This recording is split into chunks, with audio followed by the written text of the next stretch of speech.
ಕೂಡ ಅವ್ರು ಏನ್ ಮಾಡಿದ್ರು ಸರಿ ಅನ್ನುವಂಥ ನಿಟ್ಟಿನಲ್ಲಿ ಮಾತಾಡ್ತಾ ಇದ್ದಾರೆ. ಸೊ ಇನ್ನೊಂದು ಕಡೆ ಒಂದಷ್ಟು ಹೀರೋಯಿನ್ಗಳಿರ್ಬೋದು, ಹೀರೋಗಳಿರ್ಬೋದು, ಯಾರು ಕೂಡ ಅದ್ರ ಬಗ್ಗೆ ಮಾತಾಡ್ತಾರೆ. ಅಲ್ಲ, ಯಾವ್ದ್ರ ಬಗ್ಗೆ ಮಾತಾಡ್ತಾ ಇಲ್ಲ, ಏನ್ ಮಾತಾಡ್ಬೇಕು? ದರ್ಶನ್ ಅವ್ರ ಬಗ್ಗೆ ಭಯ, ತಪ್ಪನ್ನ ತಪ್ಪು ಅಂತ ಹೇಳೋದಕ್ಕೆ ಹಿಂದೆ ಹೇಗೆ ಹೇಳ್ತೀರಿ ನೀವು? How do you say? ಈಗ ಅದಕ್ಕೋಸ್ಕರ ಲಾ ತಗೊಂಡೋಗಿರೋದು, ಇನ್ನು ಕೋರ್ಟಿಗೆ ಹೋಗಿ ಏನು ಆಗ್ದಿರೋ ವಿಚಾರನ ಯಾರಾದ್ರೂ ಒಂದು ತಪ್ಪು ಅಂತ ಹೆಂಗೆ ಹೇಳಕ್ ಸಾಧ್ಯ? ಕೆಲವರು ಬೇಡಮ್ಮ. ಇವಾಗ ನೀವು ನನಗೆ ಕೇಳಿದ್ರಂತ ನಾನು ಒಬ್ಬನೇ ಮಾತಾಡೋದು. ನನ್ನ ಪ್ರಕಾರ ಕೇಳಕ್ ಹೋದ್ರೆ ನಾನು ಅವಾಗ ಹೇಳೋದಲ್ಲ, ಕೆಲವು ಕಾನೂನನ್ನ ನಂಬಿ ಏನಾಗುತ್ತೆ, ಆಗ್ಬೇಕಾಗಿರೋದು ಆಗುತ್ತೆ. ಅಲ್ಲಿ ಒಂದು ಕೋರ್ಟ್ ಅಂತ ಇದೆ, ಇನ್ನೊಂದು ಅಂತ ಇದೆ. ನಾವ್ ಯಾಕಷ್ಟು ಅರ್ಜೆನ್ಸಿ ಇದ್ದೀವಿ? Why are you all looking forward to opinion? Please don't ask people any opinion. Please believe in your law.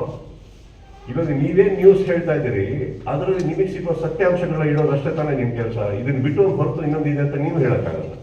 You can do research, ಇನ್ನೊಬ್ಬರ ಹತ್ರ ಕೇಳ್ಬೋದು.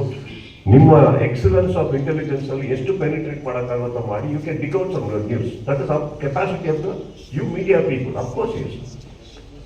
What can we do as common people? ಇವಾಗ ನಮಗೇನಾಗುತ್ತೆ, asking opinions ಅಂದಾಗ ಏನೋ ಹೇಳಕ್ ಹೋಗೋದು, ಅದು ಆಕ್ಚುಲಿ ನಾಳೆ ಅದು ಪ್ರೂವ್ ಆಗೋದು, ರಾಂಗ್ ಅಂತ ಪ್ರೂವ್ ಆಗೋದು. ದೆನ್ ವಿ ಐ ಥಿಂಕ್ ಚಿಕ್ಕ ವಯಸ್ಸಲ್ಲಿ ಮಾಡ್ತಾ ಇರೋ ತಪ್ಪನ್ನ ನಾವು ಇವಾಗ ಮಾಡಬಾರ್ದು. ಅಷ್ಟು ಅರ್ಜೆನ್ಸಿಯಲ್ಲಿ ಕನ್ಫ್ಯೂಷನ್ಸ್ ಕೊಡಕ್ಕೆ ಹೋಗೋದು.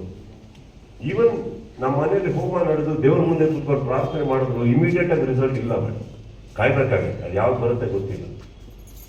ನಾಳೆ ಬರ್ಲಿಲ್ಲ ಅಂತ ದೇವ್ರಿಗೆ ಬೈಬಿಡ್ಲ ಹೇಳಿ? ಹಂಗಾಗಲ್ಲ. It take some time. SS TV, cinema ಜಗತ್ತಿನ ಕ್ಷಣ ಕ್ಷಣದ ಸುದ್ದಿಯೊಂದಿಗೆ.